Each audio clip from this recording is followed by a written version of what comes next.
Pois é, no Abdulão, o Manchester City venceu o Urawa Reds por 3-0 e vai à final do Mundial de Clubes. Vai jogar contra o Fluminense na sexta-feira. O placar é clássico 3-0, placar merecido. O Manchester City foi superior, mas foi construído em sua grande maioria no segundo tempo, né? Já que no primeiro tempo, Cássio Ângelo, a equipe do Urawa Reds estacionou ali um ônibus, uma van, enfim, e bloqueou ali a sua entrada da área, impedindo que o Manchester City circulasse com facilidade e conseguisse avançar e sair na cara do goleiro Nishikawa.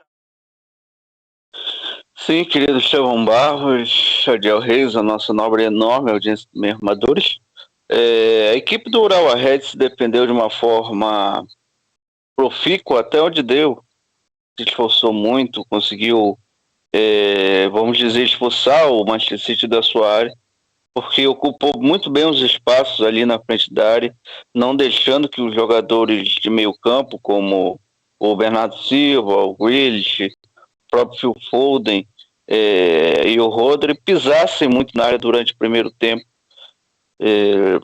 Fizeram uma linha de marcação muito, muito ferrenha contra os ataques do City. Isso teve um custo muito alto para a equipe do Urawa Red, que foi a parte física. A equipe taticamente foi muito aplicada durante o primeiro tempo, e sem a posse de bola a equipe tende a cansar muito. Imagine uma equipe que teve apenas 16 a 17% de posse de bola durante uma parte do primeiro tempo, que foi a equipe do Urawa Red. O Manchester City, com esses 83, 84% de bola, chegou a dar essa variação no primeiro tempo, fazia muito bem ali o balanço, cansando a equipe do Urawa Red, que foi brava enquanto teve gás, se defendeu muito bem. O custo disso foi essa queda física e sofreu o gol logo no finalzinho do primeiro tempo. Algo que chamou muita atenção foi como a equipe japonesa não conseguiu em momento nenhum segurar a posse de bola no campo ofensivo.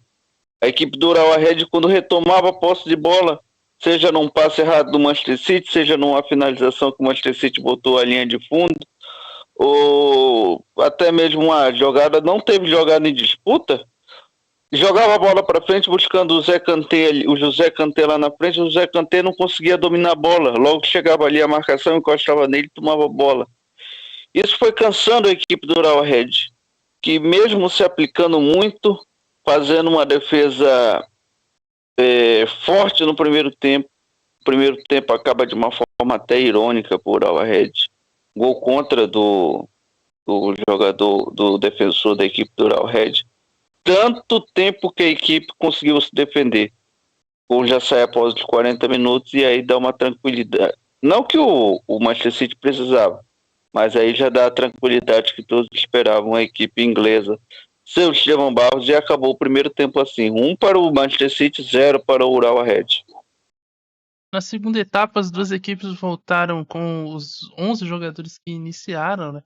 E o Manchester City foi para cima, o Urawa Reds também, porque precisava empatar o jogo se quisesse continuar vivo, e deixou muito espaço no campo de defesa. O cenário que a gente tinha no primeiro tempo já não existia mais, o Urawa Reds deixava buracos, e aí o Manchester City aproveitou muito bem a Adiel Reis e conseguiu fechar o placar e garantir a vaga na final do Mundial. Segundo tempo, eu vou começar aqui com os números, Estevão Barros, só para destacar que o Manchester City finalizou 25 vezes tentativas de finalização ao gol do Urawa Reds. É um domínio impressionante. O segundo tempo começou, o City já veio, estava com 1-0, o Urawa Reds precisava fazer o resultado, precisava fazer alguma coisa diferente, né? E veio, se lançou ao ataque, cedeu os espaços e era tudo que o Manchester City queria. Um segundo gol ali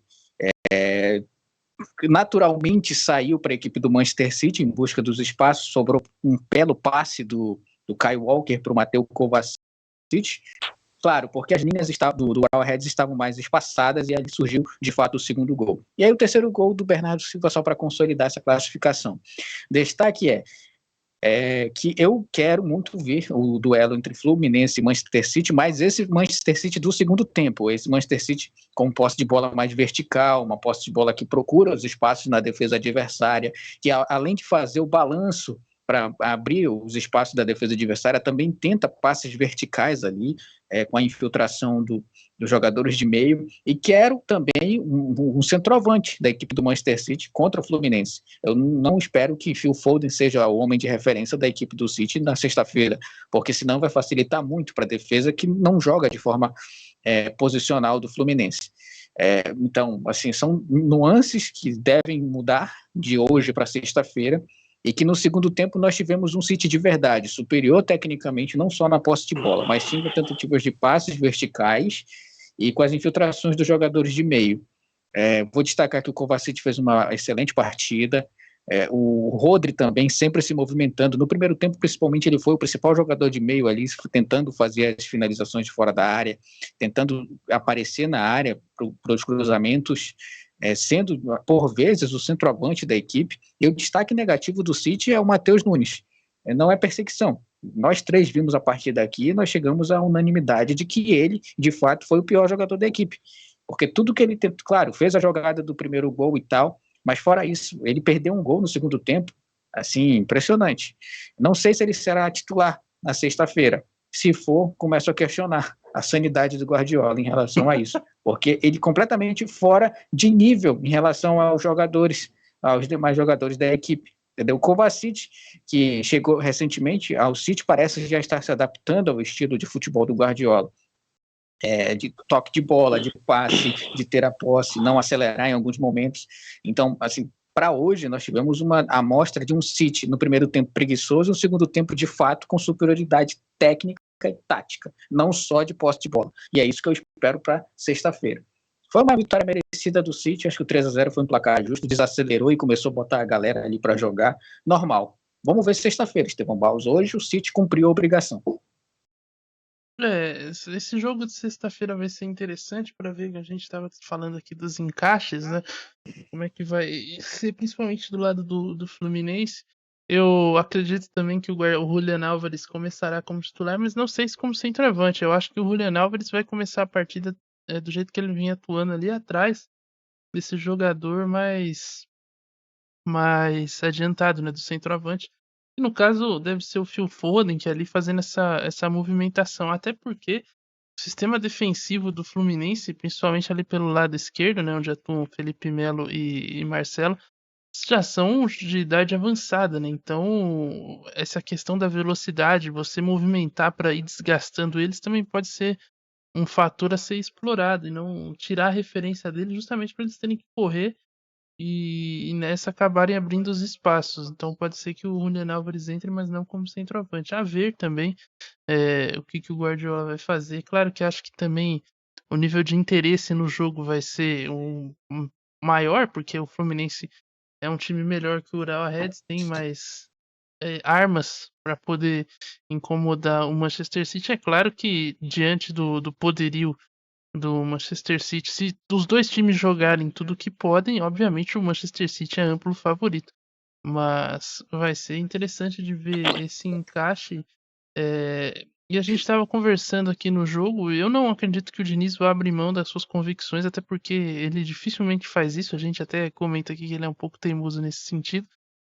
Mas não sei, Cassiano, acho que algumas adaptações, pensando em vencer o jogo, né, num cenário improvável aí, algumas precauções ele poderia e deveria tomar, já que o time dele defensivamente muitas vezes é uma calamidade, né? Ele toma muitos gols, Fernando Diniz. Assim, Estevão Barros vai jogar contra uma defesa que não costuma tomar muitos gols ali, formado pelo Arcanjo, pelo Stones. Olhando pelo lado do tricolor das Laranjeiras, eu espero um Fluminense com o Marcelo sendo quase ali um terceiro zagueiro, não subindo muito, já que fisicamente ele está um pouco abaixo, sofreu com lesões desde que voltou a atuar pelo Brasil, não vinha num ritmo muito competitivo na Grécia. Então acredito no Marcelo sendo ali mais o terceiro zagueiro E quem deve ser fundamental no jogo de sexta-feira deve ser o garoto Keno. Eu acho que vai passar muito pela marcação desse jogador ali para impedir as subidas do Jack Grealish ou até do Kovacic. Deve ser um jogador que vai flutuar muito, Estevão Barros, pelo campo, justamente impedindo essa aproximação, como bem chamou a atenção, o Adiel chega a ser um 3-3-3-4, com duas linhas de 3 ali atrás do centroavante, e um time do Manchester City perfeitamente encaixado, como é o estilo de jogo do Pep Guardiola. O meio-campo também deve ser uma área do campo ali, sempre né? Muito disputada. A ver o que André e Martinelli conseguiram fazer. E Paulo Henrique Ganso, Adiel Reis, que reencontrará Pepe Guardiola depois de 12 anos. 12 anos, o jogo foi em 2011, aquele baile do Barcelona sobre o Santos. Tentará aí dessa vez com o Fluminense e o camisa 10 do Flusão vencer o técnico espanhol. E detalhe, outro encaixe também que eu gostaria que você comentasse é justamente sobre o lance do Fluminense, que sai jogando desde lá de trás, e o City é um time que gosta de pressionar desde o início. Isso também vai ser um problema para a equipe do Fernando Diniz, porque essa marcação do City é muito bem encaixada e eles sabem fazer isso muito bem. Com certeza, Estevão Barros. Vamos falar por ordem, vamos falar do Ganso, né? O Ganso vai precisar jogar muita bola se ele quiser ajudar o Fluminense a ser campeão, porque ele é um jogador que, assim, quem corre é a bola, né? Então, naturalmente, ele vai ser um jogador.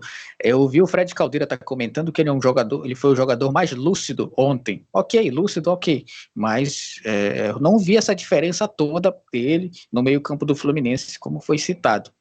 Então, não sei se isso também é um fator positivo. Acho que se anularem o Ganso, e não vai ser difícil, Estevão Barros, o Fluminense perde metade ali do meio campo, porque André e Martinelli, eles são jogadores mais de movimento, precisam estar se movimentando para dar opções para o Paulo Henrique Ganso. Mas se a bola não chegar no PH Ganso, metade do meio campo não acontece. Sobre essa saída de bola, é curioso para saber como a marcação do City vai se comportar quando o Samuel Xavier for por dentro, e aí ou o Ganso mesmo vir fazer a lateral, o André vir fazer a lateral, e aí o Marcelo vir por dentro, o Martinelli trocar de posições, fazer esse losango que eles costumam fazer por um ou pelo outro lado do campo. Então vai ser curioso. Mas o Fluminense vai ter muita dificuldade se insistir o tempo todo. Por que eu digo isso? Porque o Guardiola e o Manchester City tem um detalhe que eu acho que poucos times têm. Eles conseguem identificar os padrões das equipes muito mais fácil do que outras. Né? É uma facilidade impressionante. Durante o jogo, eles conseguem se adaptar à saída de bola curta, seja lá ela como for, da equipe adversária. E essa adaptação ao padrão, de uma forma mais rápida, vai fazer a equipe entender, fazer a leitura, pressionar, antecipar alguns movimentos e, de repente, ali roubar a bola e fazer o gol. E aí vai exigir muito do Fábio o trabalho com os pés, tá? E aí eu vou lembrar de um jogo interessante que foi Vasco e Fluminense, tá? Claro, guardadas as proporções, mas tem um gol ali do Vasco e que a bola foi recuada para o Fábio estava ainda meio... O Fábio, a gente nunca vai saber onde o Fábio estava, né? Que pena. Pode voltar aí. Ele quer comparar Vasco com o Manchester City, aí também tá de brincadeira, hein? Não, eu tô falando da saída de bola. O Fluminense estava com problema na saída de bola, o Vasco pressionou e conseguiu fazer o gol. Bom, aí o que eu cito, se o Vasco conseguiu pressionar e fazer o gol, o City vai conseguir com certeza, entendeu? Então, por que eu consegui com certeza? Eu não acho que tem uma distância técnica entre Vasco e Manchester City, não. Não, eu só tô te falando, Cássio, é que em algum momento do jogo nós vamos ver o Nino e o Felipe Melo e o Fábio dando chutão pra frente, entendeu? Coisa que o Fernando Diniz odeia e que ele simplesmente fala que é improvável no futebol bonito, no futebol total. Mas eu quero ver se ele vai bancar isso sexta-feira. E sem o Haaland, vai aumentar o número de jogadores que fazem essa pressão. Exatamente, eu quero ver em que momento ele vai tentar fazer o lançamento direto para o Keno, para o John Arias. Eu sei que isso vai acontecer, e com mais frequência do que propriamente dito o Diniz diria que aconteceria. Uma situação esporádica. Não, vai acontecer. E eu tô apostando que eu quero ver depois do jogo, independentemente do resultado, se ele vai bancar ainda essa jogada dele aí de saída de jogo curta, porque o City vai pressionar e vai conseguir. E para fechar essa questão de Diniz e Guardiola, Castiângelo, você diria que Fernando Diniz vai ter o teste final, ele vai enfrentar o chefão, ele vai apresentar o seu TCC na sexta-feira, ele vai defender a sua tese futebolística na sexta-feira?